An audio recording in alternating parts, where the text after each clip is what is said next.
Thank you. Thank you so much.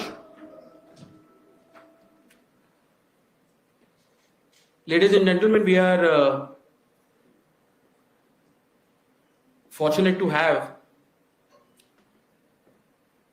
the Minister for Education, Government of India, Shri Devendra Fadnavis, who is spearheading the remarkable national education policy and bringing this historic event to success. I am going to request the Honorable Chief Minister, Shri Devendra Fadnavis, to welcome our chief guest, Shri Devendra Fadnavis.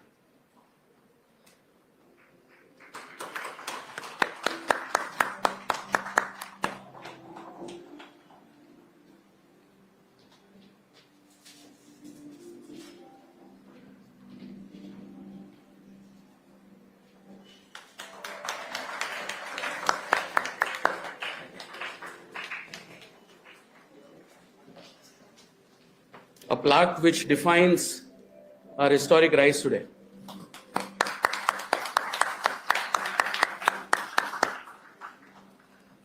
I'm going to also request Mr. Vijay Singhal, the VC and MD of CIDCO, to very quickly welcome the Honorable Chief Minister and Honorable Minister for taking time and encouraging us with their presence today.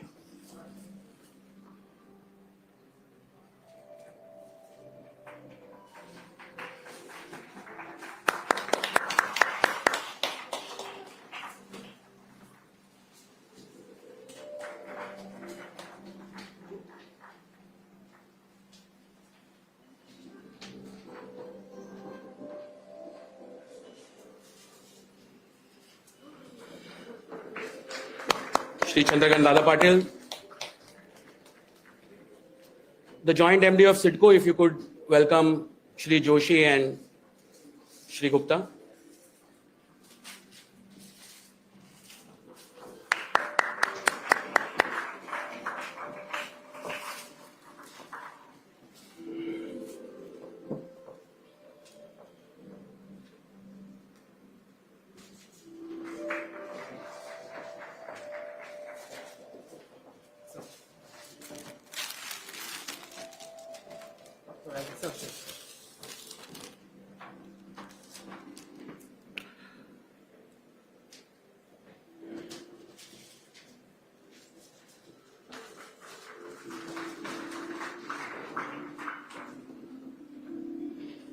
Shri Asim Gupta is the Additional Chief Secretary for Urban Development, the area that CIDCO reports into, and has an important role to play in the formulation for strategy and policy for the education state.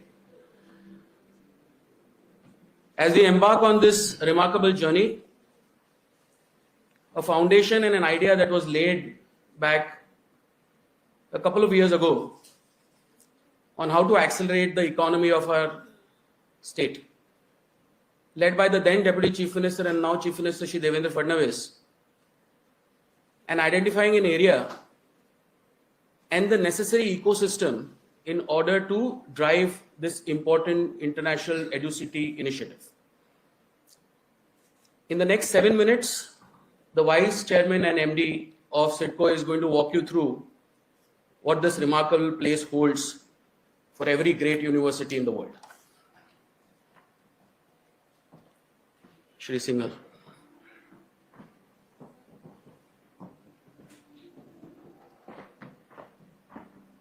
Very good afternoon to all of you.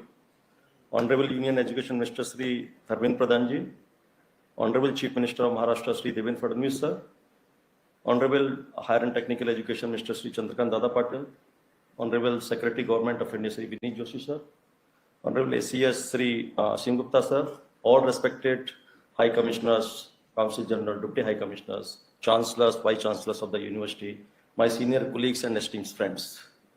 I have a small presentation about the Maharashtra, CIDCO and the education city. As we all know, India is having 36 union territories and the states, but Maharashtra has an added advantage and it has been chosen as the preferred destination for the international education. Maharashtra alone contributes 13% of the country's GDP. Industrial output of the Maharashtra state is 14% of the country's output. Foreign direct investment in the Maharashtra state alone is almost 1/3 of the country's FDI. And exports from the Maharashtra state is 14% of the total output of the country. Even Maharashtra is the global leader amongst the data center and carries the 65% of the data center capacity of the entire Maharashtra, and the startup registered is a 16%. Now we are moving towards 1 trillion economy by year 2028, and to fulfill the target of the government of India for that 5 trillion economy by 2028. Within Maharashtra, then why Mumbai metropolitan region? Mumbai metropolitan region consists of the 5 districts and 9 municipal corporations. It is just having a 2.8% area of the Maharashtra, having a 20% population of the state, but contributing 31.2% of the GDP. And that per capita income of the, per capita GDP of the MMR region is 1.55 times of the Maharashtra states. What is CIDCO? CIDCO is City and Industrial Development Corporation, which was established in year 1971 as a new town development authority to create environment-friendly and sustainable cities in order to meet the future needs of the growing population. That is the mandate given to the CIDCO, and it is spread over an area of 344 square kilometers. While developing the city, CIDCO has taken a holistic development approach, having a good public infrastructure, robust public transport network, mass housing or housing for all, urban services, and open spaces. In the last 50 years, we have developed the various towns and cities, including Vashi, Nerul, Belapur, Kharghar, and have these, after development, these have been handed over to the Navi Mumbai Municipal Corporation and the Panvel Municipal Corporation since in 1994 and 2016. Now, CIDCO is developing a new city, that is a NENA. NENA is Navi Mumbai Airport Influence Notified Area, which will have the world-class infrastructure, have a city center with the iconic structure, with the wide roads, having an underground utility, with the plug-and-play system, having a riverfront development. CIDCO is also coming up with the International Corporate Park in the Navi Mumbai area, which is spreading over 380 acres. That will be the world-class business hub. It will be the new BKC, but better BKC and a more planned BKC. We now coming up with creating a milestone by developing a EduCity. This is a global education hub spread over the 250 acres of the area, will be having a top 10 world-class universities. Not only EduCity, we are also developing a MediCity. MediCity will be the center of excellence in the healthcare, will have all the medical facility, world-class medical facility under one umbrella, and the planning for the advanced research, treatment, and the diagnostic facility. Along with that, we are also developing the AeroCity spread over the 650 acres to cater to the aviation needs, which will have the world-class business facility, hospitality, recreation, and the vibrant environment. Along with that, we not only developing just cities, we are developing a world-class infrastructure also. Dear friends, respected sir, I can say this Navi Mumbai International Airport, which is almost ready, likely to start very soon. It is an airport having double the capacity of the existing Chhatrapati Shivaji International Airport, having a 2 runway and the 4 terminals, and having a capacity of the 90 million passenger per annum. The size and the area and the capacity is as good as the London's Heathrow Airport, and it has a multimodal connectivity, and it will be the first airport in the country to have a water taxi from the airport to the gateway of India. So this is what almost in the next 2 months it is likely to start the commercial operation. While developing infrastructure, we are developing a major roads that is connecting the Thane and the part of the MMR region. This is an elevated road of the 25 kilometers built at a cost of the 6,200 crores of the Indian rupees. Metro. So while this metro from the existing airport to the new airport, that will be the 32 kilometers of the metro. This is what you call a line 8, golden line. This line will be connected to all the existing metro line, that includes the line 3, line 4, line 7A, line 2, so that people from the one place of the MMR region can reach to this airport just by changing the just one train. So this is being built at a cost of 22,000 crores rupees. And we also have other metros in the Navi Mumbai area, metro line 1 and the line 2 is getting ready. We also, this place has a good suburban railway connectivity and is well connected with the 24 suburban railway stations. We also have the passenger water transport terminal. We have a jetty from where with the passenger water, this boats goes to that Mandwa as well as Airoli, and we are trying to start to the gateway of India also. CIDCO is also given a mandate of the affordable housing, so the mass housing, and we have already completed 1,50,000 houses and handover, and we are right now constructing the 67,000 more houses. And in order to achieve this, the facility for the recreation, sports and amusement, we have one of the best golf courses in the country, that is the Khargar Valley Golf Course. This is a 18-hole international standard golf course spread over an area of 160 acres. So that is fully ready and operational. So we have a center of excellence having the 4 world-class football pitches. That kind of facility we have it as of now. Now we're coming up with the EduCity. The EduCity will have a dedicated zones for the global educational institution. This is well connected with the railroad and air, equipped with the world-class academic infrastructure. This will encourage innovation and the research, will attract a lot of investment, and will connect with the multinational companies, and this will foster collaboration between the academic research and the industries. See, location of the EduCity is a very strategic location. I have given you a diagram here. If you look at the EduCity, which is shown in the red color, from here to the Navi Mumbai International Airport is just 15 minutes. From here to the AeroCity is just 5 minutes. From the EduCity to the Medicity, just 10 minutes. Even the Khargar Golf Course will be less than 30 minutes. International Corporate Park will be less than 15 minutes. Even the financial capital of Mumbai, the Gateway of India, the iconic structure is just less than 1 hour, and the international airport existing is almost 1 hour. So can I request to, I have just 2 minutes video. Can I request to play the video, please? Welcome to Navi Mumbai, India's fastest growing city, a planned urban hub designed for the future. In close proximity to India's financial capital, Mumbai, Navi Mumbai can be reached under 30 minutes through the newly built Atal Setu.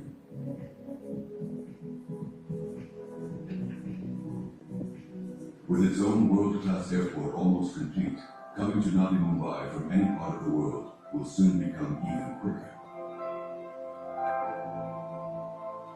Navi Mumbai is at the forefront of what a modern world city should be. International airport, wide multi-lane highways, train and metro connectivity, 18-hole golf course owned by Sidco, center of excellence, and proximity to the Jawaharlal Nehru Port. Entertainment, shopping, security and safety. The newly built Mumbai Trans Harbour Link seamlessly connects India's financial capital to its most ambitious satellite city, reducing travel time to under 30 minutes. Navi Mumbai has all of this and more. And at the heart of this visionary city lies an idea, an EduCity, which would cater to the ever-growing needs of the Indian student population. EduCity will provide you direct access to India's untapped reservoir of youth population. It will also connect you to India's economic powerhouse, home to multinational industries, offering unlimited research and collaboration opportunities. EduCity is within the 5-kilometer radius of the Navi Mumbai International Airport and adjoining the National Highway, giving EduCity Company are the upcoming sports city, Medicity, AeroCity, and the International Corporate Park, making Navi Mumbai an ultra-modern growth cluster for the country. With great foresight and planning, all these elements give Navi Mumbai an edge over any other upcoming city in the country. It's the perfect time for you to take advantage of this opportunity. Join us at EduCity, where your university becomes a part of India's story and enrich your legacy of excellence.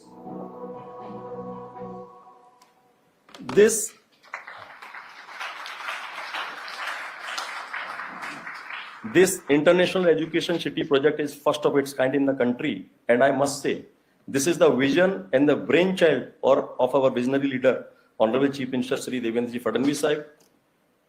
I am privileged to get this opportunity to develop this International Education City in country. Thank you very much, sir, for this vision and for creating International Education City in the Maharashtra. I must thank my Deputy Chief Ministers also for continuous support and motivation. Last but not the least, this would not have possible without the support and unwavering support and commitment from the Government of India. Respected Honorable Sir Dharmendra Pradhanji, thank you very much for your unwavering support, and Secretary Government of India and UGC and this entire team for building this education city in the Maharashtra. Thank you very much, sir. Thank you.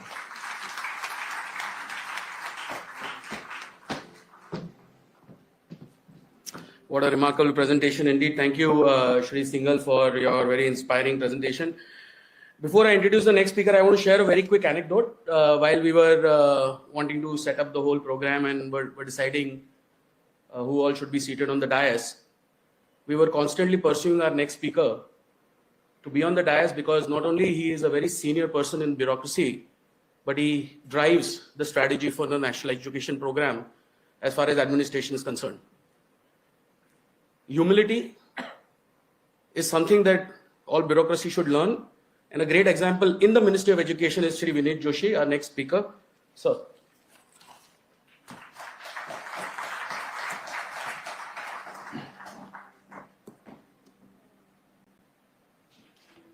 Honorable Education Minister Shri Devendra Fadnavis, Honorable Chief Minister of Maharashtra Shri Devendra Fadnavis, Minister of Higher and Technical Education Shri Chandrakant Dada Patil ji, Asim Gupta ji, Additional Chief Secretary, Chahal sir, Additional Chief Secretary, Home Department,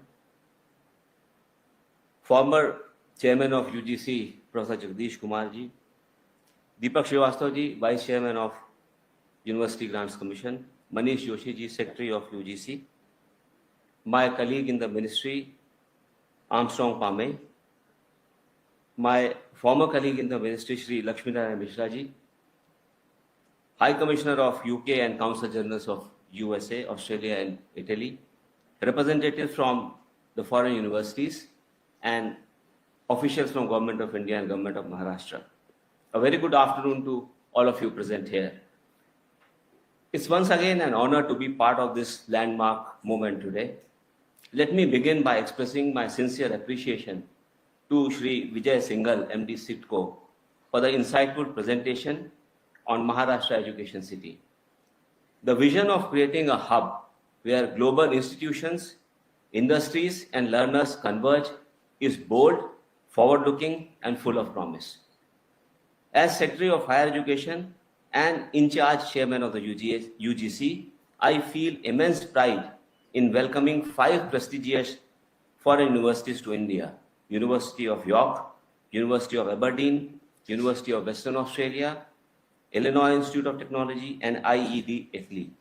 Their presence reflects a deep and growing trust in India's education ecosystem. It signals the beginning of an exciting new journey in international collaboration, and that too in Mumbai, a city full of energy, diversity, and global ambitions. I am pleased to inform you that the upcoming campuses will offer industry-relevant undergraduate and postgraduate programs in fields such as business, economics, computer science, public health, data science, design, and many more. These are the disciplines that will drive India's development in the years ahead and shape the workforce of a Viksit Bharat. The letters of intent we are handing over today are part of a larger vision. Since the launch of the new National Education Policy in 2020, the Government of India has focused on making higher education more inclusive, multidisciplinary, flexible, and globally connected. At the heart of this transformation is the internationalization of education. And as we complete 5 years of NEP 2020, its implementation, we are proud to have introduced enabling regulations to support this goal by opening up avenues for collaboration and giving wings to the aspirations of India's vast and dynamic talent pool. Indian universities also can now form academic collaborations with foreign counterparts through joint, dual, and twinning degree programs.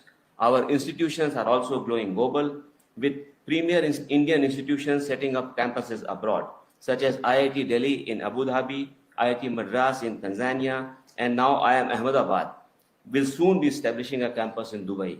I am happy to inform that the UGC has recently notified equivalence regulations that provides a mechanism for recognition and grant of equivalence to qualifications obtained from foreign educational institutions. Equally significant and truly historic step towards advancing internationalization and bringing global education to the doorsteps of Indian students has been the introduction of regulations that allow foreign higher education institutions to set up campuses in India. UGC has acted not just as a regulator, but as a proactive facilitator.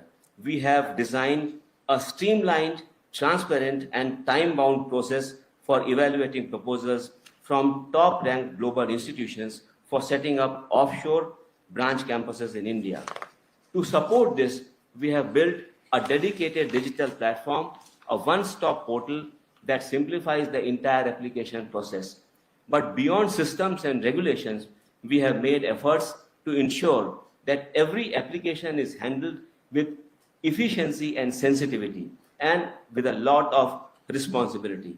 Every proposal is evaluated against clear eligibility criteria, upholding both fairness and academic rigor. We are proud to share that the applications of the 5 universities present here today were processed and cleared within a month's time frame by our standing committees. And here we are, within 3 months, handing over letters of intent. This reflects the speed, clarity, and the commitment with which India is welcoming global partnerships in education. To our partners from abroad, I want to say that you are now part of the Study in India initiative, not just as collaborators, but as valued members of our academic community. Through fast, fair, and future-ready regulations, India is signaling its intent to emerge as a global hub for higher education. This is a proud day, but also one of great responsibility. Expectations are high, but so is the spirit of partnership. Let us move forward with purpose, with collaboration, and with a shared belief in what we can achieve together. Thank you. Jai Hind.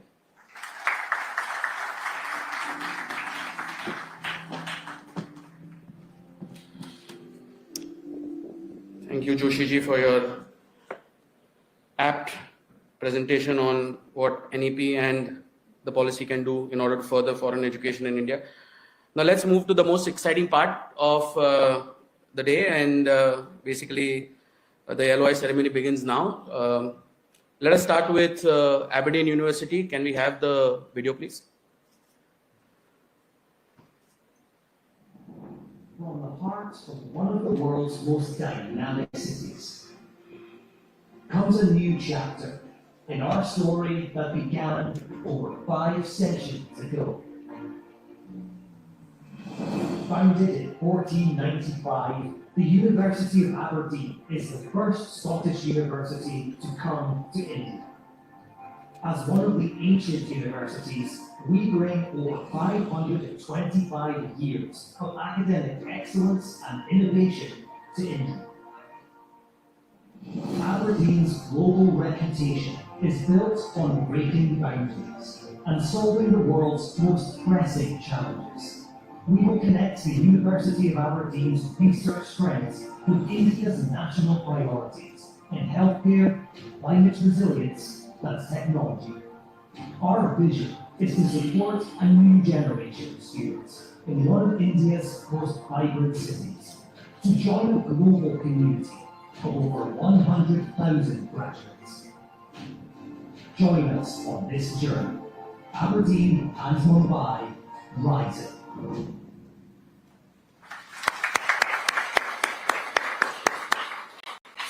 Founded in 1495, home to students over 130 nations, including a very vibrant Indian community, Aberdeen is deeply committed to interdisciplinary programs in the areas of health, sustainability, and AI.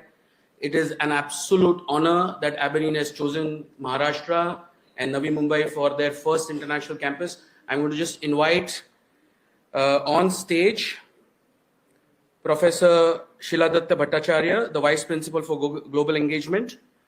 And I'm also going to request the Honorable British High Commissioner, Her Excellency Ms. Lindy Cameron, to join him on stage as we witness this historic occasion. Please, can we have the LOI on stage?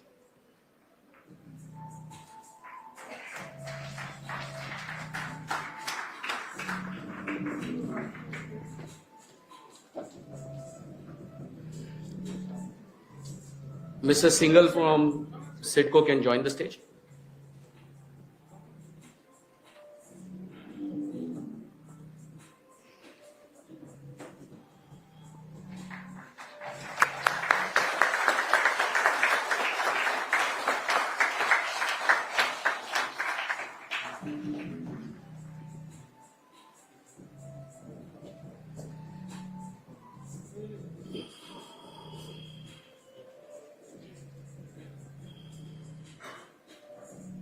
I'm going to ask Professor Bhattacharya to say a few words on this milestone.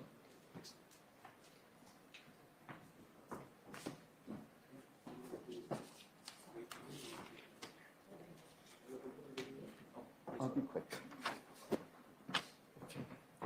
Honourable Minister for Education, Shri Dharmendra Pradhanji, Honourable Chief Minister of Maharashtra, Shri Devendra Fadnavis ji, Shri Vineet Joshi, Acting Chairman UGC, Honourable Minister for Higher and Technical Education, Shri Chandrakant Dada Patil ji, other dignitaries, ladies and gentlemen.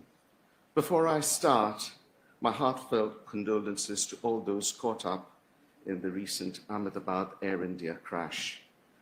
It's a terrible tragedy, and I know it's touched us all. But today, on behalf of the Principal and Vice Chancellor, Professor George Boyne, and our entire community of staff and students at the University of Aberdeen, and you've had a little glimpse of what our university looks like a minute ago, namaste, and thank you for sharing this moment with us. It's a huge honor for me to be here today to receive this letter of intent from the University Grants Commission in support of our proposal for a campus in Mumbai. It's a significant milestone for Aberdeen and the beginning of a potentially long and exciting collaboration. For over 530 years, the University of Aberdeen has remained true to its foundational purpose, which is to be open to all and dedicated to the pursuit of truth in the service of others. We've always sought to be a global university with a strong emphasis on interdisciplinarity. This is something we have in common with the vision set out in the Indian National Education Policy 2020, and actually, if you think about it, the holistic approach to knowledge and indeed wisdom practiced in the ancient Indian universities. Today, we are particularly proud to be in Maharashtra with its ambitious plans for making Mumbai a hub for educational excellence. Mumbai is indeed rising, and anybody who's here today has absolutely no doubts about that. We feel privileged to be part of its journey. I've run out of time, so I can't mention everybody who's helped us in this journey so far, but you know who you are. Thank you all very much. It's wonderful to have worked with you. Look forward to collaborating with all of you in future. Thank you.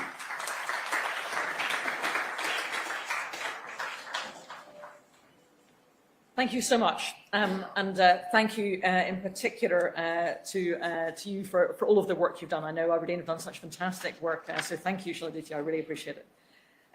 Honourable Education Minister, Honourable Chief Minister, Honourable Higher Education, Honourable Minister of Higher Education and Technical Education, other dignitaries, and in particular Shri Vineet Joshi for the amazing work. I just wanted to say thank you very much indeed for having me here.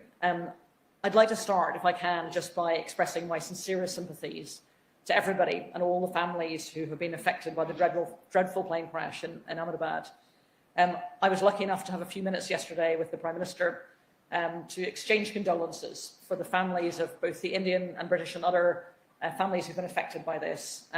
But it's been very heartwarming to see the amazing way that everybody has pulled together. And in many ways, I think it has made us feel stronger and more joined. That flight was a real connection between the UK and India, and the way that the first responders, the government, Air India, everybody has responded has been heartwarming to see in terms of the support we're providing to the families. So thank you. Our primary job in many ways is to support the families affected by the crash. But here we are to celebrate a different connection, and we are equally proud of the kind of connection that we see between the UK and India in education. It really is a symbol of the depth and breadth of the friendship between the UK and India. We know about the nearly 2 million diaspora of people of Indian heritage in the UK, But this is about the future connection between the UK and India. And it's wonderful in particular to see our first Scottish university deciding to set up here in Mumbai, one of the cities that matters most to us in terms of our connection. We're incredibly proud of the, I think, more than 160,000 students from India who've studied in the UK, but the potential for British universities to educate Indian students in India is absolutely huge, particularly in a state of the size and importance of Maharashtra.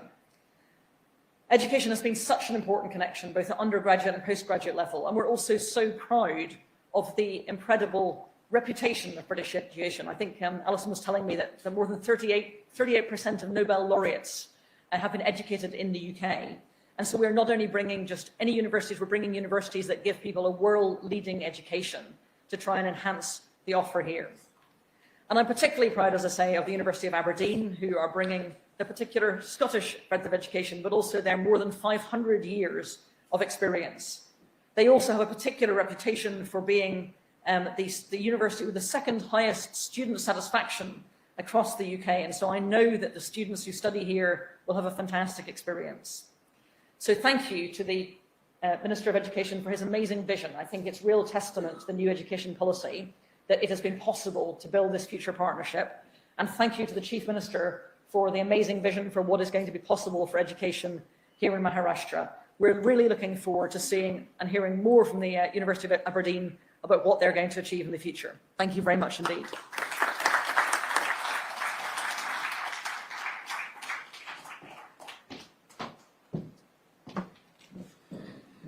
Thank you so much, the Honorable High Commissioner, for your inspiring words. I would like to welcome the University of York now, a Russell Group member which comprised of elite research-oriented universities in UK, founded in 1963, has more than 20,000 students from 150 countries. Can we have the short video, please?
It's my personal absolute honor to invite the Vice Chancellor, Professor Charlie Jeffrey from the University of York, and once again, the Honorable High Commissioner, Lindy Cameron, for the LOI handing over ceremony. Mr. Singhal, you can join the stage from that side.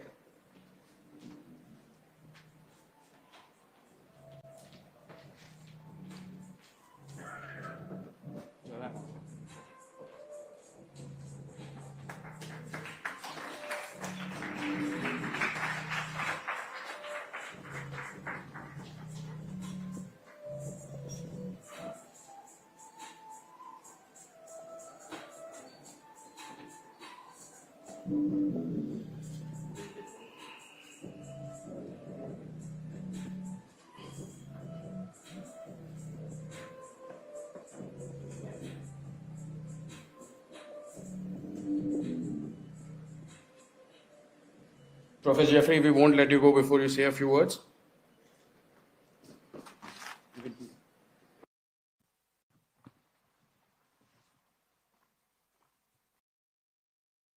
Honourable Chief Minister of Maharashtra, Shri Devendra Fadnavis. Honourable Union Minister of Education, Shri Devendra Pradhan. Honourable Shri Chandrakant Patil, Shri Vinay Joshi, Shri Asim Gupta, distinguished guests, colleagues and friends. It's an immense honour to stand before you as the University of York receives the letter of intent to establish its international campus here in Mumbai. It's a true testament to our connection and friendship with India, which is brought to the fore at times of need, and none more so than now. I'd like to record our deepest sympathies for all those affected by the awful Air India tragedy. Words cannot begin to describe the devastation and impact. But what's important is that we come together at times of sorrow, and, if I may also say, in times of hope. And today gives me such hope of how our great nations can work together for a future that nurtures and advances knowledge for the benefit of our societies.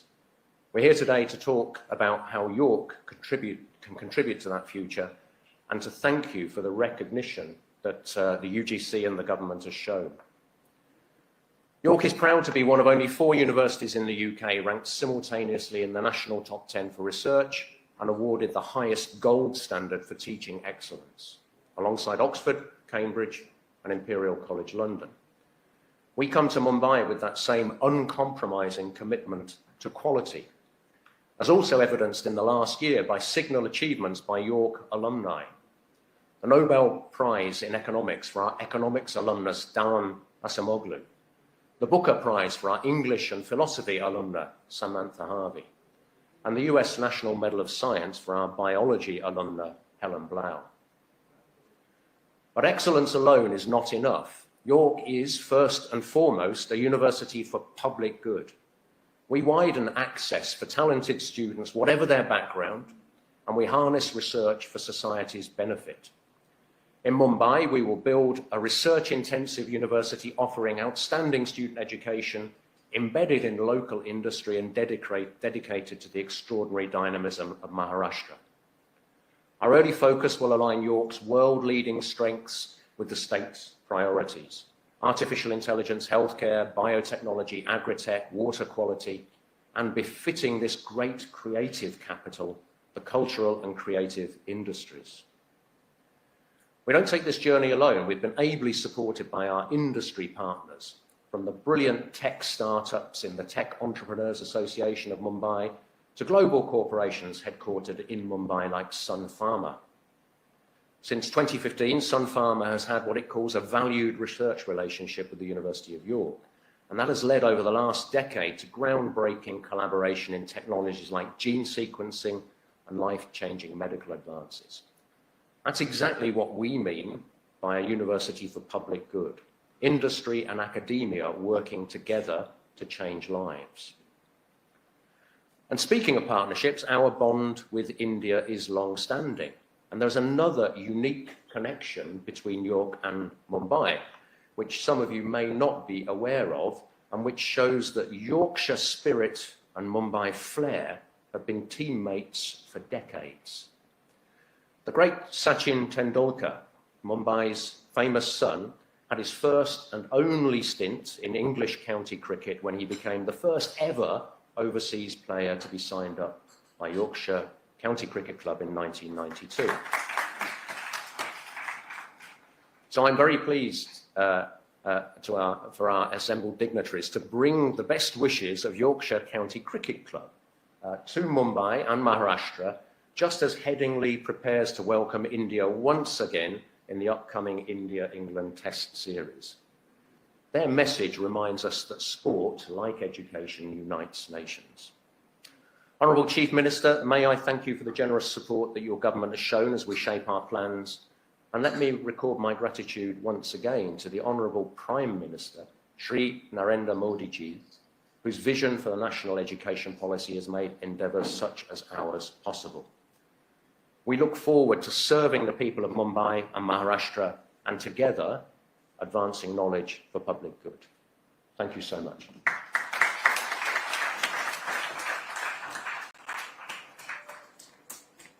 Excellencies, I promise to be brief, because one of the things that makes us very lucky is that we have a large and increasing number of British universities who want to come and settle here in India. And indeed, as the Vice-Chancellor has recognised, This is now the 4th university setting up in India from the UK. So my thanks again to the Honourable Minister with his inspirational vision for education, my thanks to the University Grants Commission, and my thanks to the Chief Minister for making Maharashtra such a fantastic venue. But my thanks also to the University of York, who, as the Vice-Chancellor said, have a particular reputation for research. And one of the reasons that this partnership in education is so important to the UK is this is not just about the number of students that we educate either in the UK or in India. It's also about the vision of the future partnership between the UK and India that has at its heart technology, science, innovation, and a vision of two economies which can do better together, working in partnership to create that innovative, cutting-edge ideas. And some of the deep research that universities like York push forward will help us with that. So we're incredibly grateful. I'm also particularly inspired as somebody who is a former CEO of the UK's National Cybersecurity Centre to see that the courses that they will be running will include computer science with AI and cybersecurity. Some of those really important courses that will be critical to the future security as well as the future prosperity of both of our nations. So very briefly, I just wanted to say a huge thank you both to the University of York for its vision and to the government for its fantastic hosting and for the opportunity this provides. Thank you very much indeed for helping to lay the legacy of the future partnership. Thank you.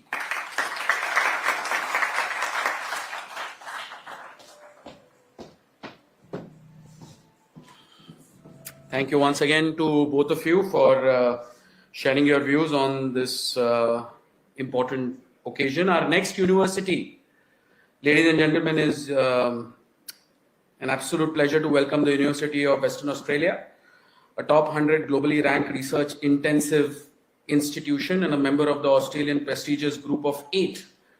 The UWA will be the first group of 8, which is an Ivy League equivalent, establishing its campus in India. So it's quite a big milestone, ladies and gentlemen, and we can appreciate that stance from University of Western Australia. I just want to share one very interesting anecdote before we play the video.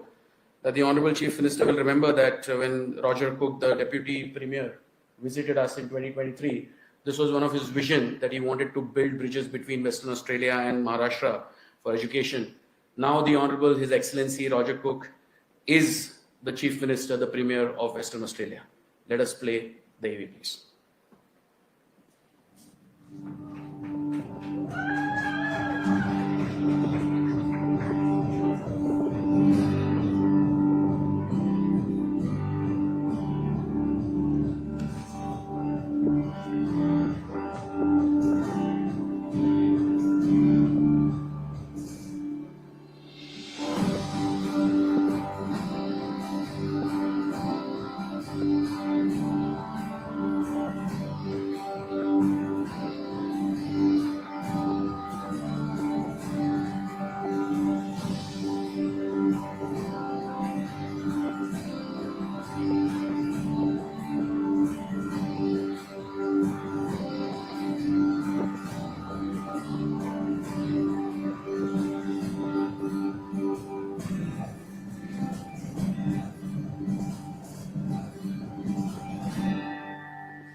It's an absolute honor to welcome the Deputy Vice-Chancellor, Guy Littlefair, and I'm also going to invite the Honourable Consul General of Australia, Paul Murphy, to join him on stage for the LOI. Oh yes, of course. I'm so sorry. All know about the biggest fortune of international students in Western Australia. And this new campus creates another pathway for Indian students to access quality Western Australian education. It's more than a campus. It's a launchpad for global careers and a more connected, diverse academic community. This development shows the true value of international collaboration and highlights the growing strength of the Indian and Western Australian education partnership. All the best to everyone who is working to make this vision a reality. I look forward to seeing UWA's Indian campus thrive.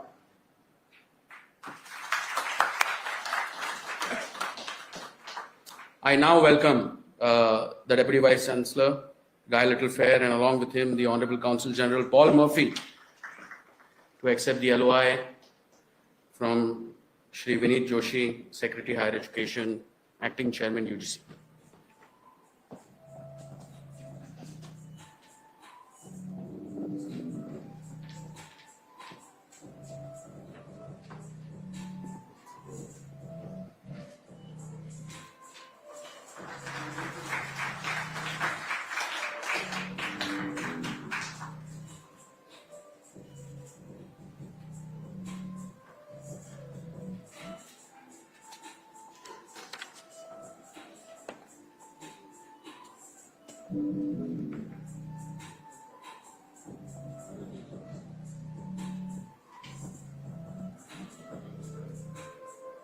Deputy Vice Chancellor.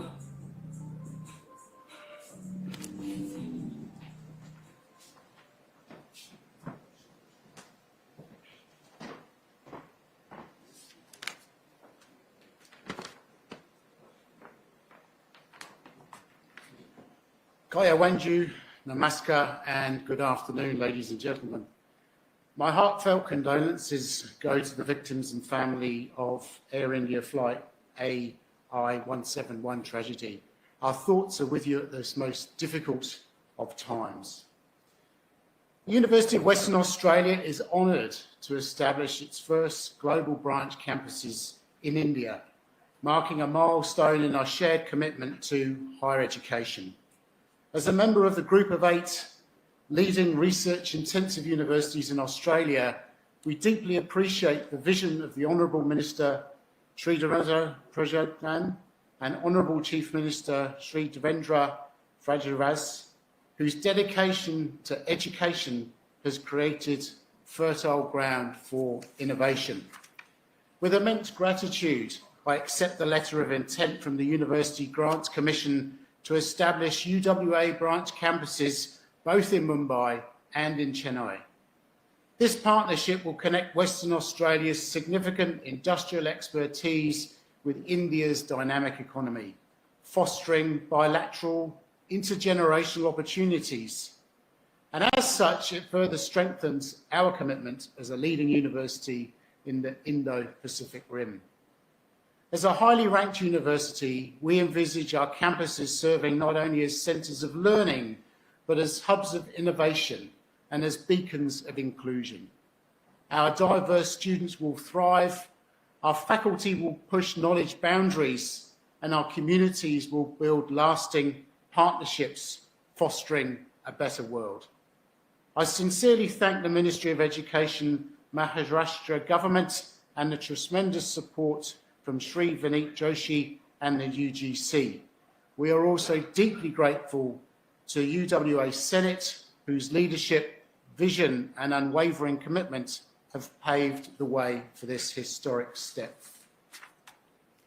And additionally, we appreciate the governments of Australia and the government of Western Australia for championing global education collaboration. Afasara School and HCL Tech and Era Learning are our strategic partners here in India as we move forward together to help drive our vision. And as we embark on this journey, we do so with purpose, with passion, and perhaps above all, with pride. We look forward to working closely with all stakeholders to make these campuses beacons of opportunity and where collectively we will seek wisdom. Dhanyabad.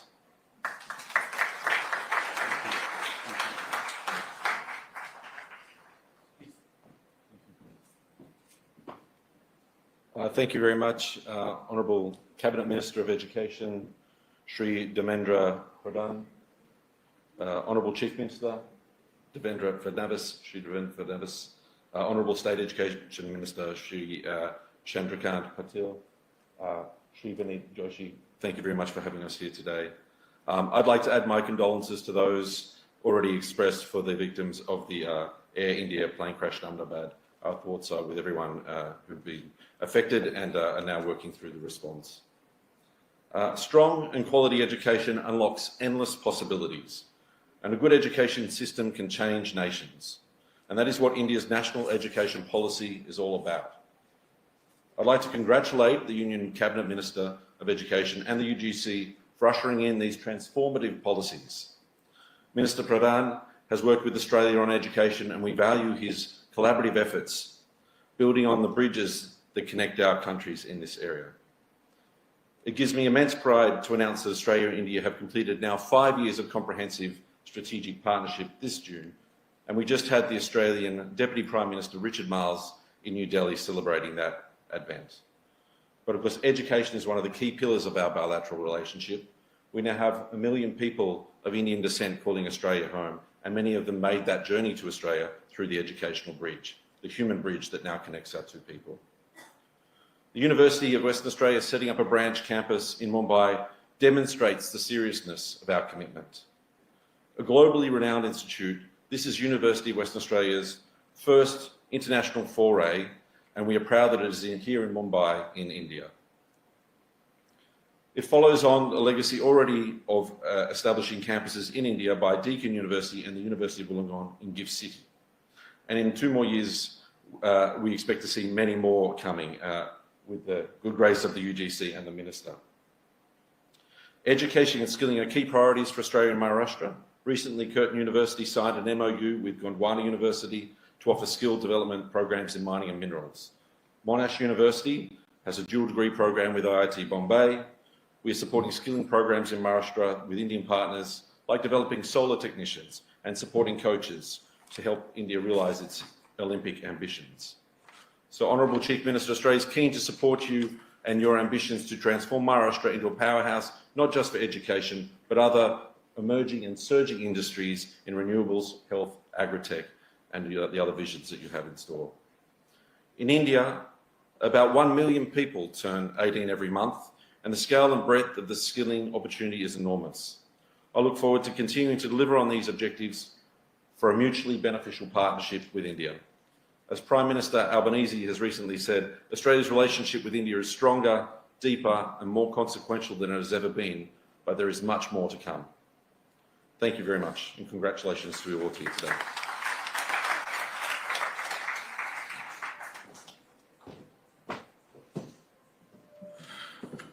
Thank you so much, Deputy VC and the Honourable Consul General. I would now like to welcome the Illinois Institute of Technology, the first US university to set up a campus in India. Ladies and gentlemen, what a remarkable occasion.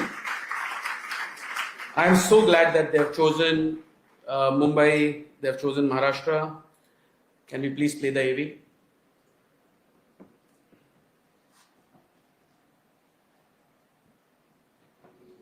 Illinois Institute of Technology was born different.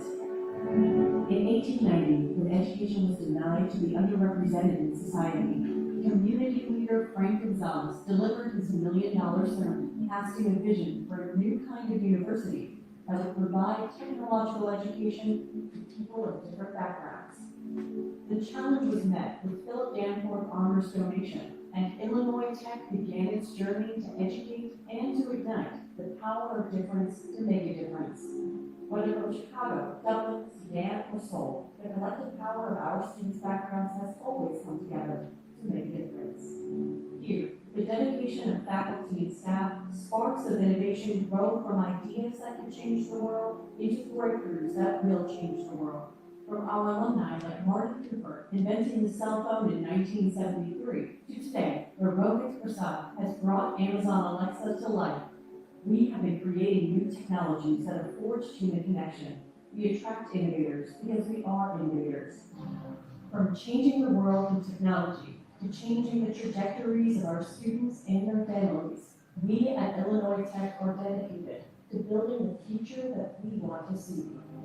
We see a future with more possibilities, more opportunities, and more differences being brought together than ever before, where education is reimagined to break down the barriers of industry and institution, and classroom and practical experience. Our future is calling us. just as it did over 130 years ago with the $1 Million Summit. And now is our time to respond to that call. This is our time to power the difference.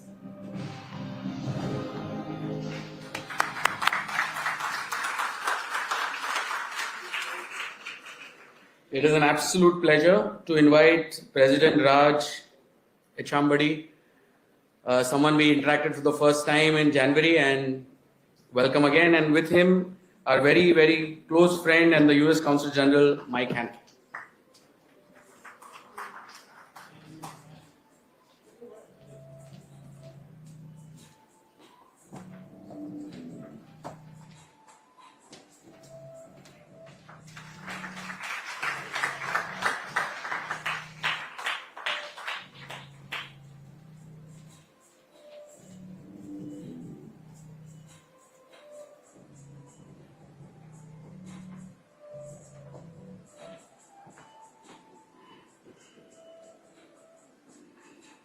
President Chambadi, and then the Honorable Consul General, please.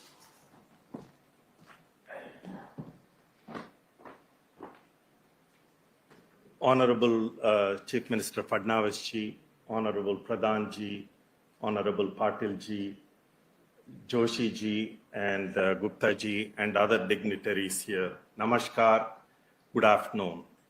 It's a profound honor for me to represent Illinois Tech at the cusp of what I think is a very transformative moment, the launch of America's first university in India, the original land of Nalanda, often called as the first world's residential university. And it's also very deeply personal to me. As somebody who was born and raised in Tamil Nadu, India, and who has been educated both in India and the United States, this is the culmination of a long-term dream to bridge these two democracies through education. And as you saw in the video, Illinois Tech has been an opportunity engine for over 130 years. And it's not a statement for us. It is validated by national and global recognition. As recently as a month ago, Carnegie Foundation and the American Council of Education named us as an opportunity college, only one of 5 STEM institutions in the United States to be afforded this honor. And our undergraduate salaries 8 years after graduation is #1 in the state of Illinois among the 10 elite institutions to have made this designation. And this is not a one-off recognition for us. Last year, Wall Street Journal recognized us as #1 in terms of salaries for our undergraduates. And we bring this legacy to Mumbai. And for a while, we have been following Prime Minister Modi's transformative vision of the national education policy in order to make India a collaborative hub of global collaboration and a hub for becoming a knowledge superpower. And we are very grateful for that national education policy because we are here. And as importantly, we also think it is a validation of what we have been doing in India for a long time. We have been taking students from India, educating them in Chicago, and we have one of our illustrious alums, Jamshid Godrej, representing here. A son of Mumbai, might I add. But more importantly, since 1996, before Netflix was Netflix, we have been educating the Indian students by sending video cassettes and training them to become technical engineers, if you will. Again, our Mumbai campus will be a beacon for excellence in terms of student success. We promise we will co-create with researchers, industries, and communities, and work with our fellow global institutions in order to create a global ecosystem of excellence. Our presence here extends beyond imparting knowledge from Chicago or importing our global networks. We'll also act with humility and respect and learn from India and our incredible history and legacy of abundant intellectual capital. An initiative of this magnitude cannot happen without many people. So I want to, at the outset, thank our Consul General Mike Hankey, Honorable Mike Hankey, and to the American government for enabling us to do our mission every day. And I also want to tell you one unknown fact. Consul General Mike is very fluent in Tamil. So he can actually make a speech in Tamil right now. But I want to thank the Ministry of Education. I want to thank the UGC, the Maharashtra Government Chief Minister's Office. Kaustubh, thank you. Ashwin and the Emeritus team.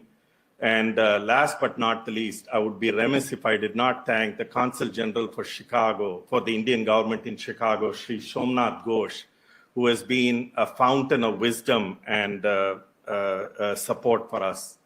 In closing, I'm very optimistic about our Mumbai campus being a beacon of excellence and serving as a Bharat opportunity engine. Thank you.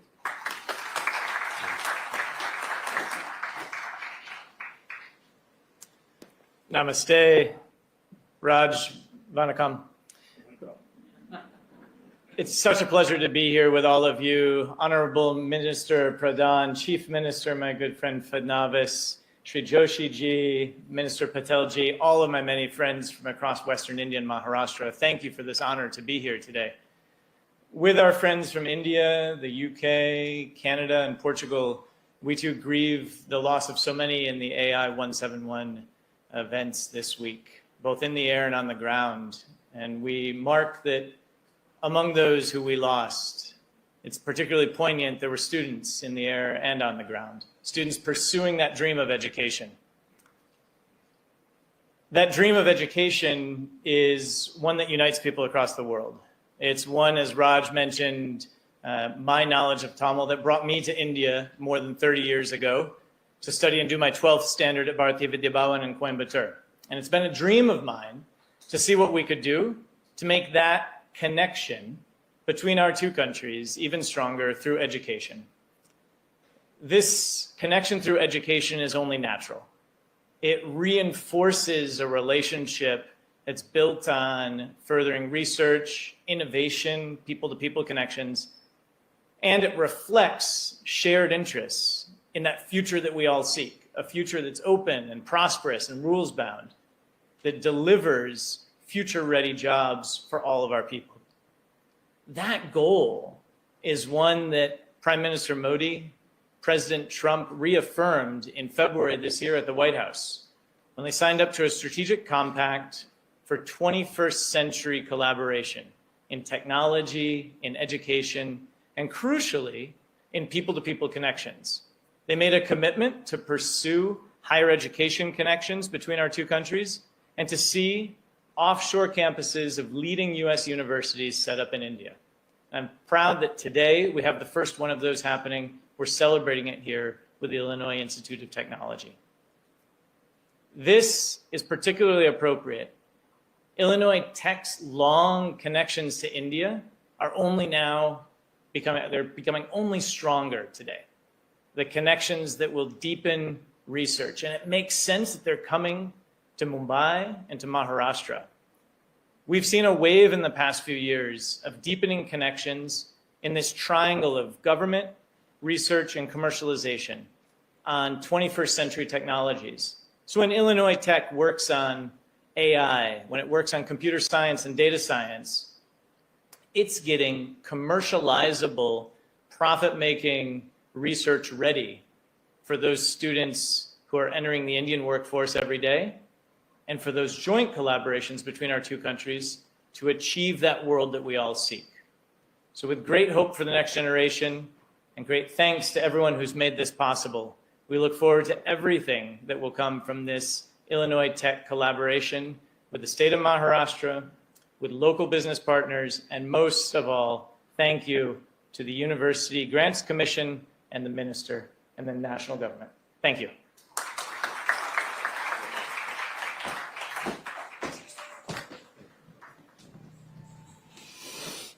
Thank you, Mike. Thank you, President Raj Attamadi, for your inspirational words. I would now like to welcome the Instituto Europeo di Design, or ID, founded in 1966, a renowned design school with campuses in multiple cities globally. Can we have the video, please?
IED is one of the foremost design institutions in the world.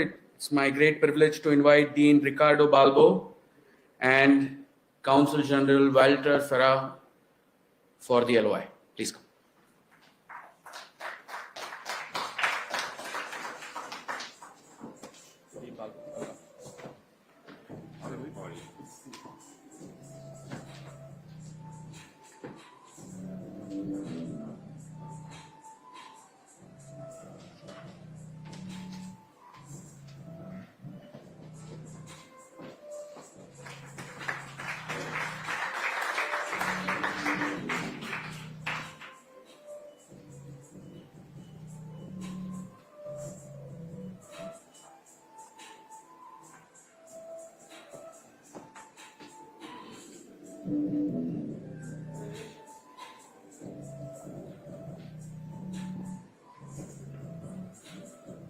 Dean Balbo, if you could say a few words on this important occasion.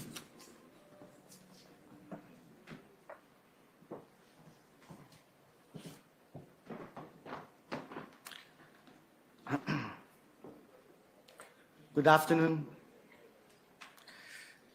It's a really important moment for me personally. So, Honorable Chief Minister, Honorable Minister, Honorable Chairman of UGC,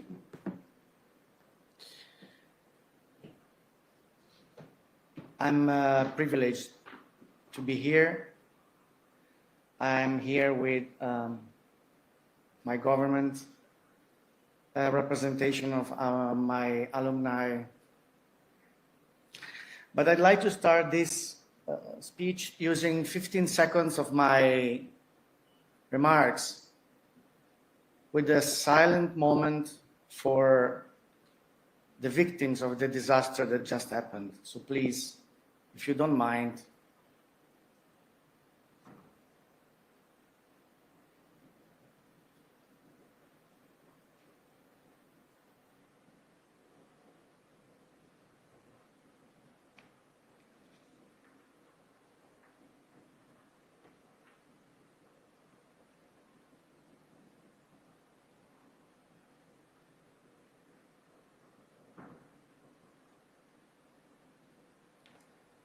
thank you.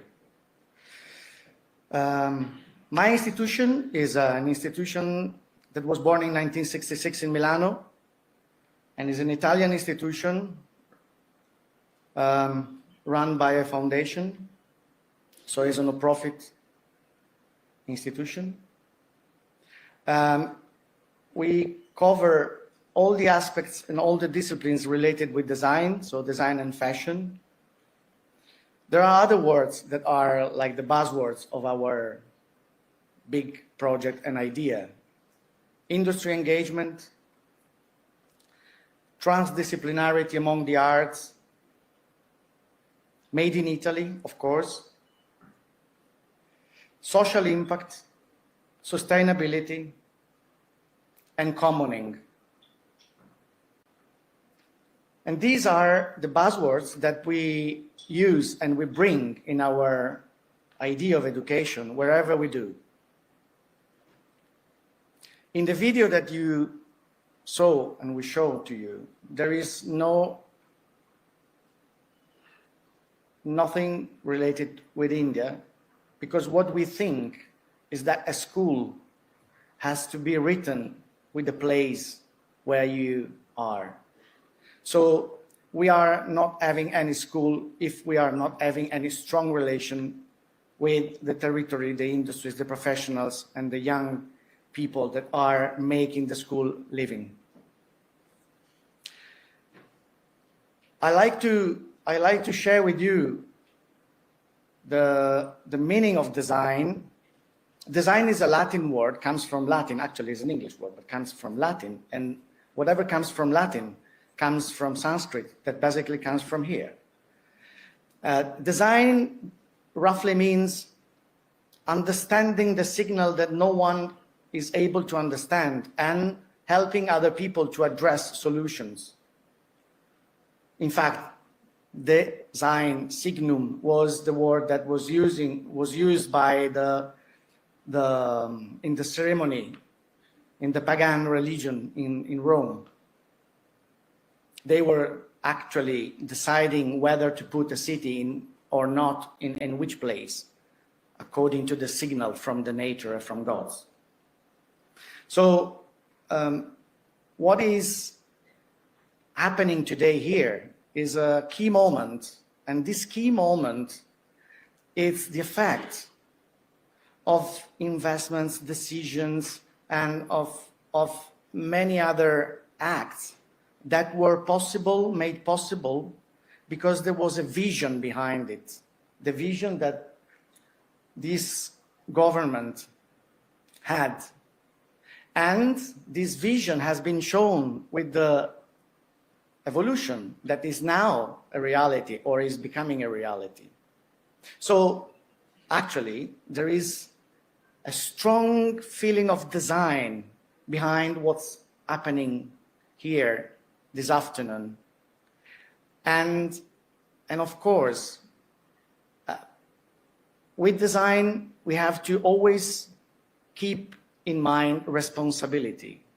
So the vision that this government took and put forward has a strong impact in terms of responsibility, not just in this country, but globally. So normally I'm not that emotional when I'm giving a speech, but I feel this responsibility now also on the shoulder of my institution and myself personally. And I feel entering in a new community, the Indian academic community. I promise I will do my best to honor this responsibility because it has the effect of a strong vision. At the end, everyone knows in this room that education is first of all a matter of responsibility. Thank you very much.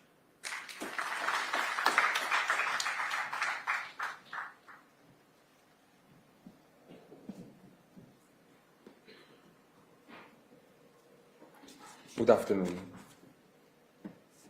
Honorable Cabinet Minister, Honorable Chief Minister, Honorable State Minister, distinguished authorities, ladies and gentlemen, dear friends, cari amici.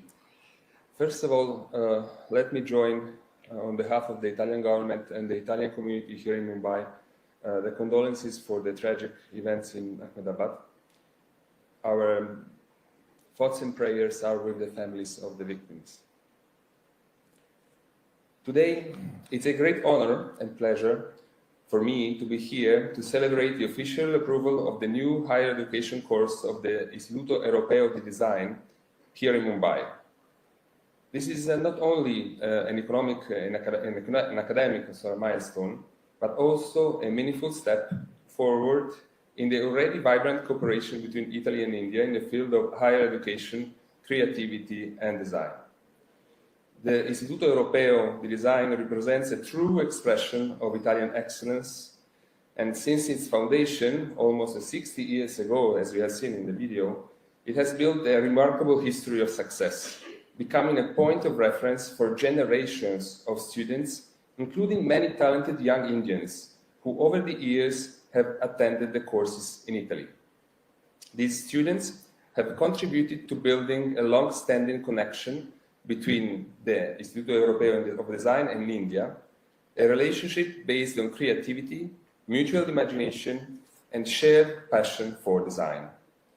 With its international vocation, the Instituto is now looking with great interest of establishing a stronger presence in India, as you have said.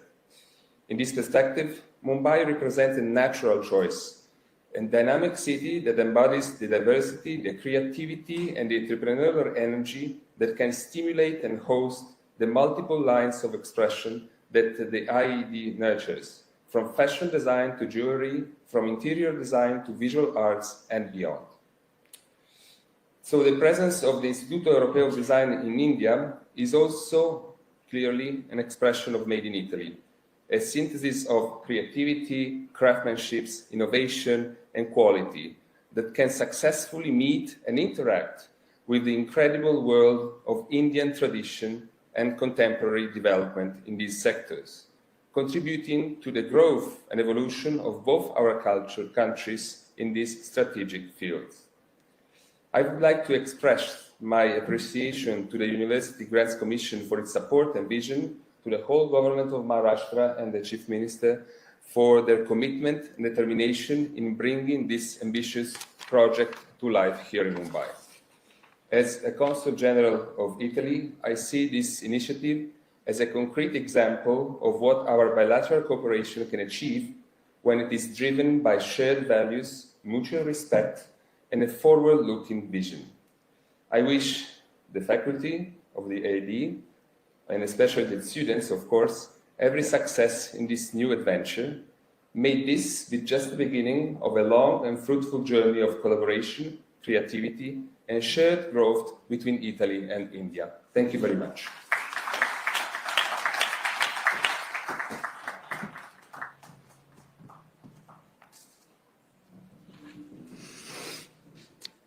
Thank you, Dean. Thank you, Consul General, for your refreshing thoughts on IET's entry.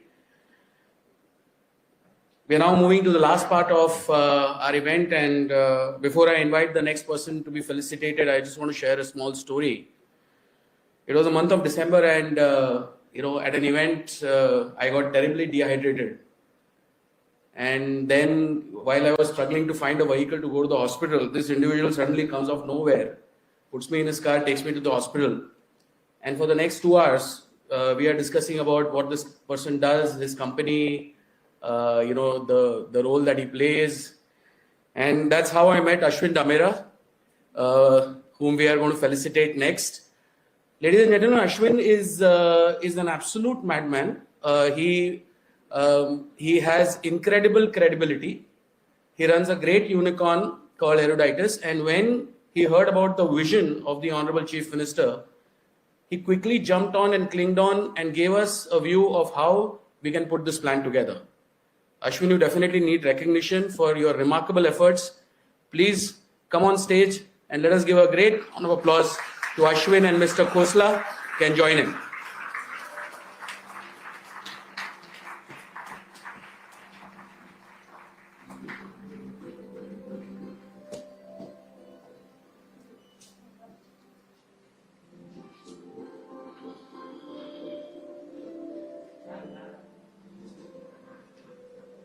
Ashwin runs a unicorn called Eruditus.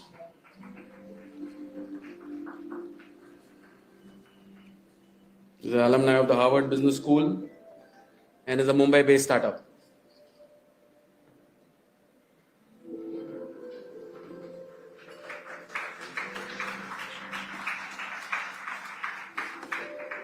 It's a good occasion to say something, Ashwin.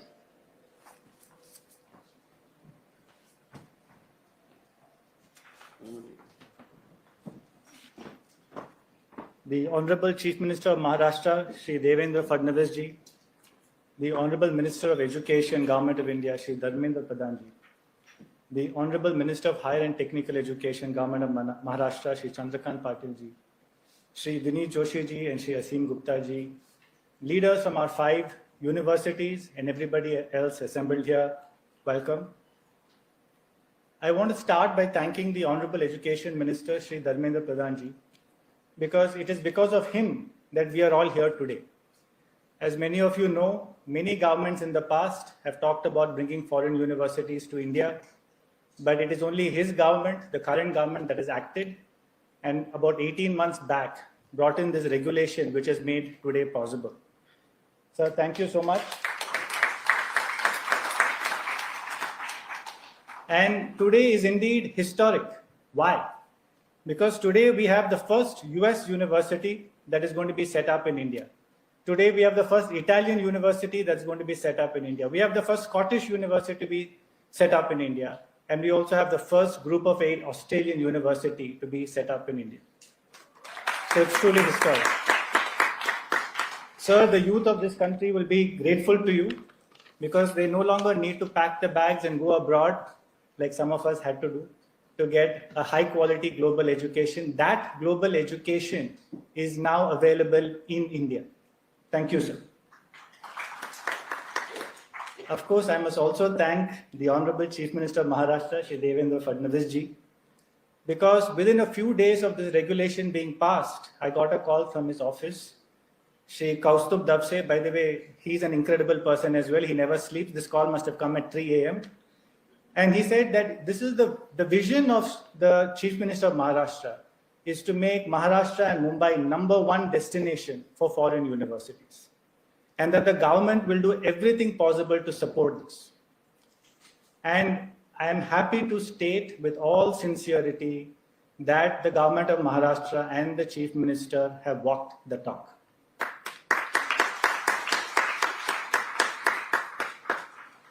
He has personally met with the presidents, provosts, vice chancellors. Some of you are sitting here and you know, you can attest to this, and had conversations about how he can enable their entry into Maharashtra. Of course, you also saw his vision for a 250-acre Edu city so that this project is built as per world-class standards. Sir, I am happy to report to you that your vision to have Maharashtra and Mumbai as #1 destination for foreign universities is today a reality. In fact, I may as an aside also note, since we have Dharmendra Pradhan ji also here, that what you are witnessing today is the benefits of a double-engine Sarkar. To the 5 universities, we have a very exciting journey ahead of us. Through research, teaching, and collaboration, we have a large role to play in the future of India. And I say we because my company Eruditus is an India partner for 4 of these universities. And I really want to wish all of us involved a lot of luck and success. Today on stage, we have Ma Saraswati, the goddess of knowledge. And so perhaps it will be appropriate to share these wishes with a small shloka to her in Sanskrit. Saraswati namastubhyam varade kama rupini vidya arambam karishyami siddhir bhavatu me sada. I will translate. Saraswati namastubhyam basically means, O goddess Saraswati, the goddess of knowledge. Vidya arambam karishyami. We are starting a very important endeavor in the field of knowledge. Siddhir bhavatu me sada. Please bless us all with success. Thank you.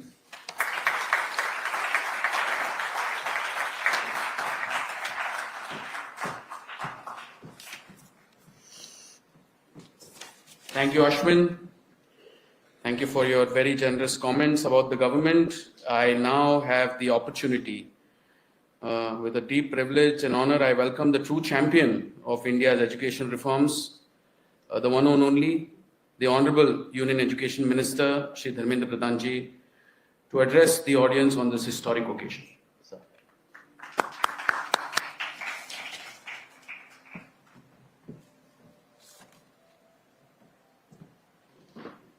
Good afternoon, friends. Honorable Chief Minister of Maharashtra, Shri Devendra Fadnavis Ji, Honorable Higher Education and Technical Education Minister of Government of Maharashtra, Shri Chandrakant Dada Patil Ji, High Commissioner of UK, Madam Linde Cameron, Consul General of USA, Mr. Mike Hankey, Consul General of Australia, Mr. Paul Murphy, Consul General of Italy, Mr. Walter Ferreira, Sri Professor Jagdish Kumar, who is in a way main pillar of this reform to invite foreign university to our country, Dr. Vinit Joshi, Secretary Higher Education, also in charge of Chairman UGC, Mr. Ashim Gupta, Mr. Chahal, Mr. Vijay Shingla, Mr.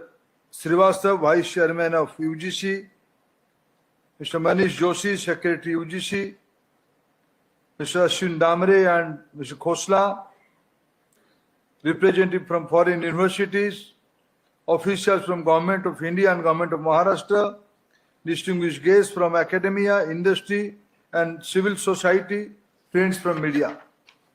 Before we begin, I wish to express my heartfelt condolence to the families of Indian and foreign nationals who tragically lost their lives in the unfortunate Air India accident.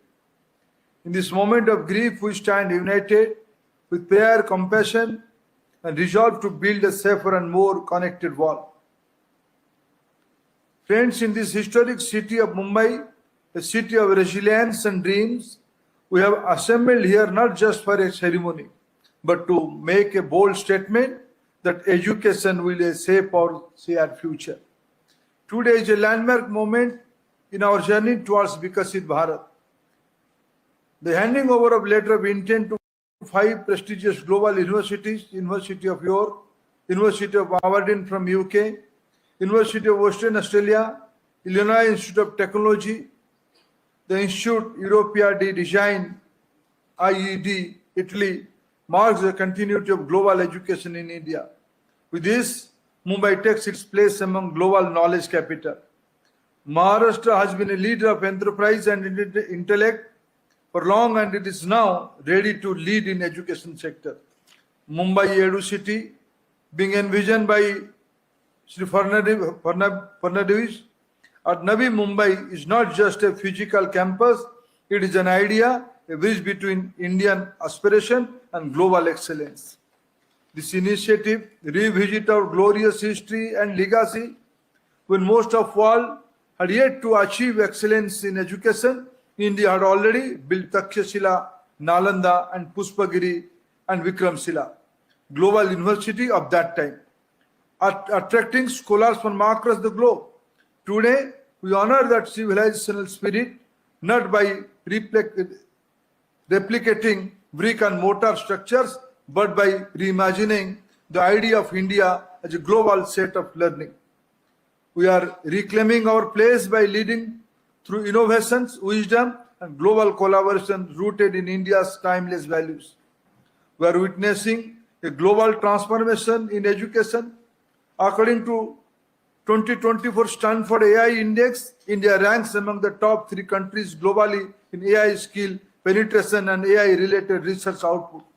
According to Australian Strategic Policy Institute, a critical technology tracker, India now ranks among the top 5 countries in 45 out of 64 critical technologies, with major advances in fields like biological manufacturing and distributed ledger technologies. In Global Innovation Index, India's position is 39 from 81st in 2015. Today, India accounts for nearly 50% of all digital payments globally, with more than 18 billion digital transactions logged in the last month itself. We rank number 1 in global fintech adoption at a rate of 87%.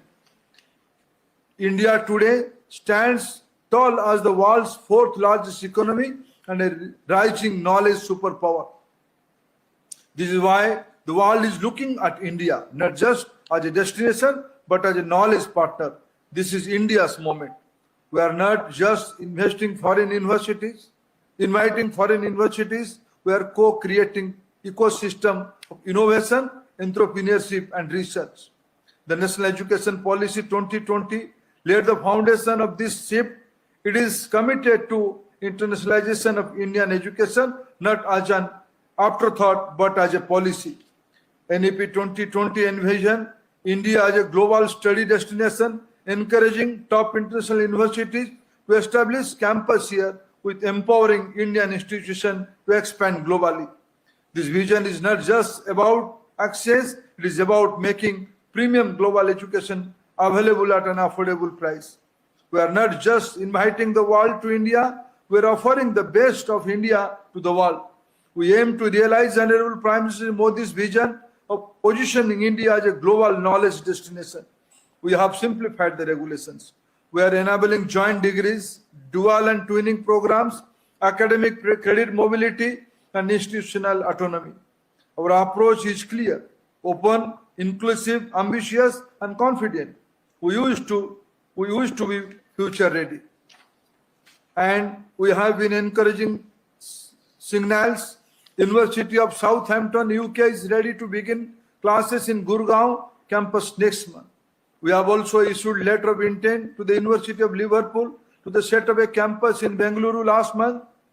2 Australian universities, Deccan and Wollongong, are already operational in Gift City, Gujarat. At the same time, leading Indian institutions are going global. IIT Madras in Zanzibar, IIT Delhi in Abu Dhabi, and IIM Ahmedabad and IEFT expanding into Dubai. Many more Indian universities are going overseas. This reflects a growing two-way movement of ideas, talent, and trust. India is not just participating in global education ecosystem, we are shaping it. And today, we are honored to welcome 5 more institutions to global repute in this journey. Each brings with it a legacy of academic excellence, a culture of innovation, and a spirit of collaboration. Whether it is design and creativity, artificial intelligence, business and entrepreneurship, or environmental science, these universities will offer Indian students and education of global standards right here at home at affordable cost. This move will also allow international students to come and experience India. Its diversity, dynamism, deep civilizational roots, and above all, learn in an environment that is both globally ambitious and deeply rooted in Indian values. As we look ahead, I see Mumbai, especially Edu City in Navi Mumbai, emerging as a city where finance and technology meet education and research. Global minds meet Indians' roots and standards students become leaders, not just in India, but also the world. India, home to the world's largest youth population, holds immense potential for growth and transformation. We have 300 million students with 40 million in higher education. Over the last 10 years, we have added 490 universities and 8,100 colleges. Our gross enrollment ratio in higher education is all set to record for substantial rise to the vision of go to 50% by 2035. We are not just consuming technology, we are creating it. We are not just exporting talents, we are nurturing at scale. But beyond the numbers lies a simple truth. Our students are not waiting for opportunity, they are ready for it. What they need are launch pads. Platforms like Mumbai Edu City can become gateway to global careers and global innovations.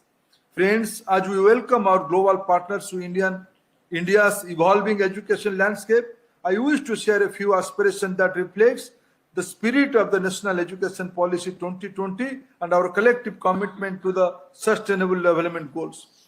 We envision deep long-term partnership not just physical campus, but vibrant ecosystem of knowledge creation. NEP encourages collaboration through joint degrees, faculty exchange, credit mobility, co-designed research programs.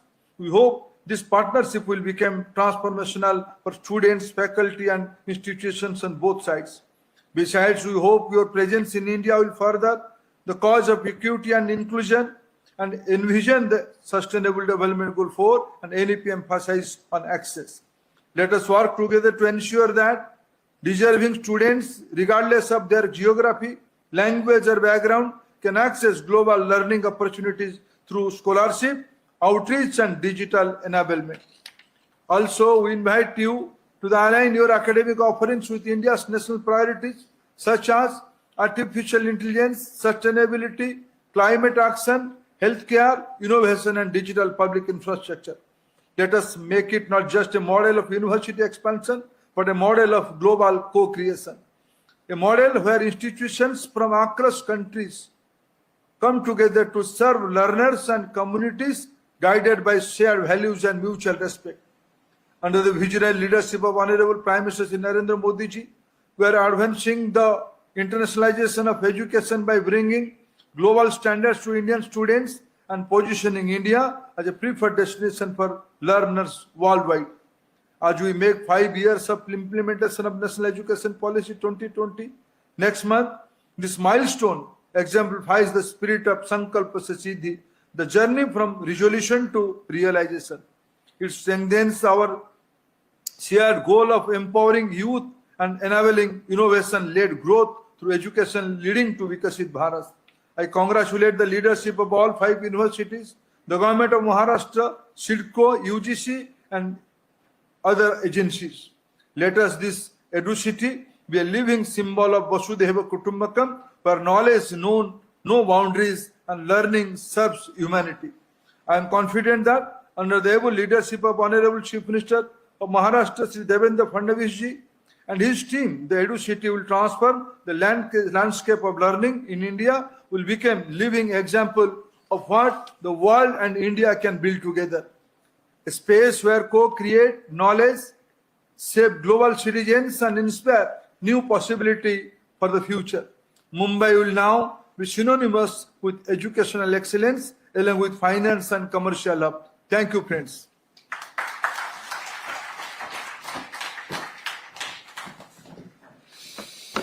Thank you, Honorable Minister, for your very inspiring words. Your leadership, putting together the NEP, strategizing it, has really helped us see this day today. Thank you.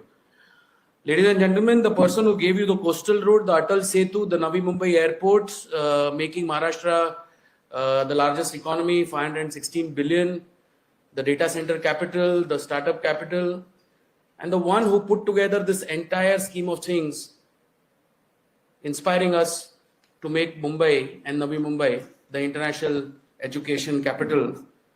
Please welcome Shri Devendra Fadnavis.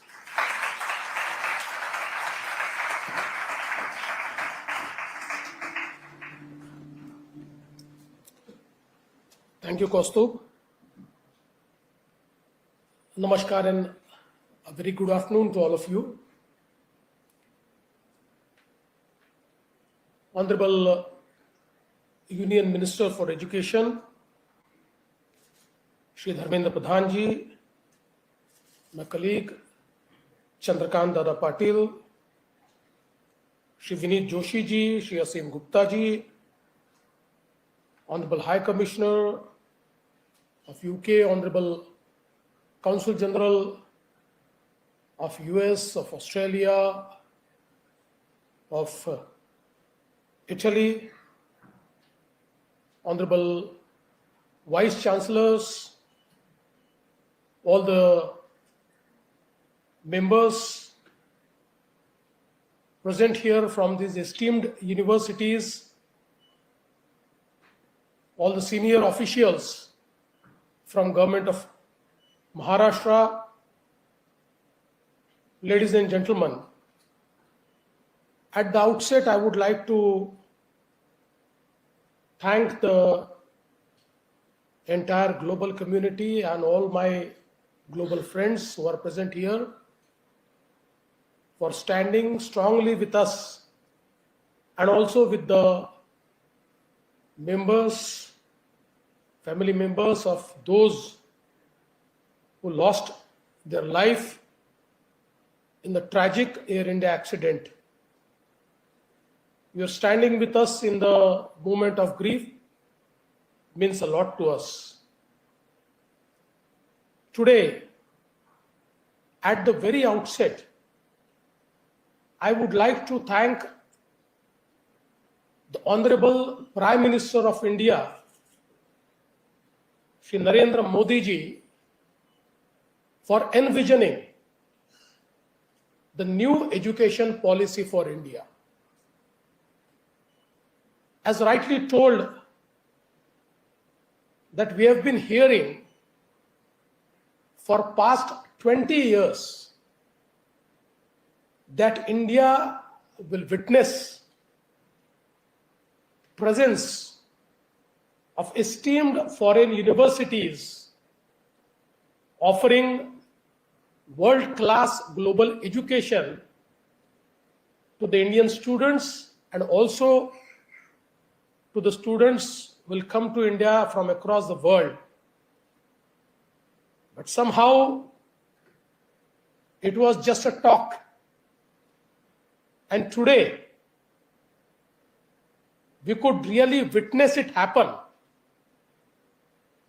And the credit goes to Honorable Prime Minister and also to the Honorable Minister of Education, my esteemed senior colleague, Shri Dharmendra Pradhan ji, for leading this revolution from the front.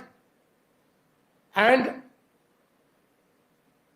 today, when we are standing here and giving LOI to 5 global esteemed universities, I must thank the Government of India, Minister Dharmendra Pradhan ji, and also the UGC for actually making this happen in shortest of time, in just 1 month.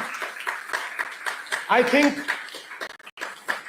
it is also a testimony to the speed of the Modi government that all these universities are receiving the LOI today. I'm very happy that universities like the University of Aberdeen, with over 500 years of academic excellence, the University of York, a leader in research and liberal education, the Illinois Institute of Technology, a beacon for science, technology, and entrepreneurship, the University of Western Australia, known for mining, life sciences, and global innovation, and the Istituto Europeo di Design, IED, bringing the elegance of Italian design and creativity to Indian soil. Let me welcome all the 5 universities to the state of Maharashtra and to this beautiful city of Mumbai, which is financial, commercial, and entertainment capital of India. You have added lot of value to this city and this state. So thank you very much. I must also thank my friend Ashwin, who has been absolutely instrumental in building the bridge between the universities and our government. And today here we are exchanging the LOI. This idea of creating a world-class EduCity came to our mind when we understood that NEP has really opened the doors for global education institutions to locate themselves in our country, in India. And we always wanted Maharashtra and Mumbai to be the global education hub. And with this thinking, we floated this idea of EduCity, and I must also thank CIDCO and our Department of Urban Development, my colleague and Deputy Chief Minister Eknath Shinde. CIDCO took this responsibility, and within a very less time, it carved out an area which is one of the most prestigious and accessible area. This EduCity, as we have seen the presentation, is in the vicinity of New Mumbai Airport, and with the connectivity created by the Atal Setu, within no time, within less than half an hour, we can reach this EduCity from this prestigious Taj Hotel where we are sitting. So it's absolute the extension of South Mumbai that we have created in New Mumbai, where this EduCity will be located. And apart from EduCity, we are creating a Medicity, we are creating a Sports City, and also the one which we are yet to announce formally is our Innovation City. This Innovation City will be one of its kind, which will host all the innovation ecosystem in the arena, and it will be such an ecosystem which will foster all the next generation technologies and innovations. And I'm sure that with the presence of all these universities near this Innovation City will create absolutely different kind of ecosystem to thrive on. I'm very happy that today all these 5 universities are coming to Maharashtra. They are opening the doors of world-class education to the Indian students and also to the global students. It makes me more happy because it will give more accessibility and affordability to those Indian students who are deserving, but for lack of resources are not able to go abroad to pursue their dreams. Now, to pursue their dreams, the entire ecosystem is created here only, so that no one is left out and no dream is killed without the access of an ecosystem to make that dream true or to accomplish that dream. I think today, when I congratulate you all, I would like to tell you that we are not going to stop with 5 universities. With the active help of Honorable Union Minister and UGC, will create one of the biggest ecosystem of foreign universities in India, in New Mumbai.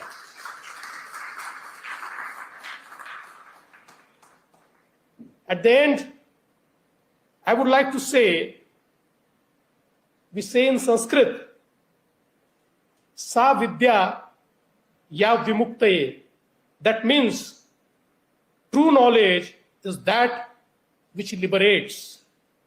With this initiative, we are liberating potential, liberating dreams, and liberating the future where India is not just a consumer of global education, but a co-creator of the global future.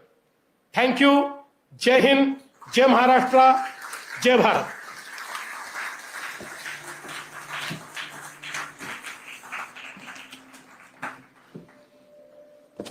Thank you so much. I'm just going to request the people from media, if you could move to the Jade room for the press briefing, so that we are almost reached the end of the program, so that we can save time. Ladies and gentlemen, what a remarkable day, historic, momentous. We witnessed so many different activities and events. Most importantly, the participation of global universities. The International EduCity is a dream being translated into action. As we close on this landmark ceremony, let us remember, education is not just a sector, it is a superpower. Maharashtra is proud to be associated with this. On behalf of Government of Maharashtra and my office, the Chief Minister's office, thank you so much for your participation. And there is lunch being served in the ballroom. We will see you at lunch. Thank you.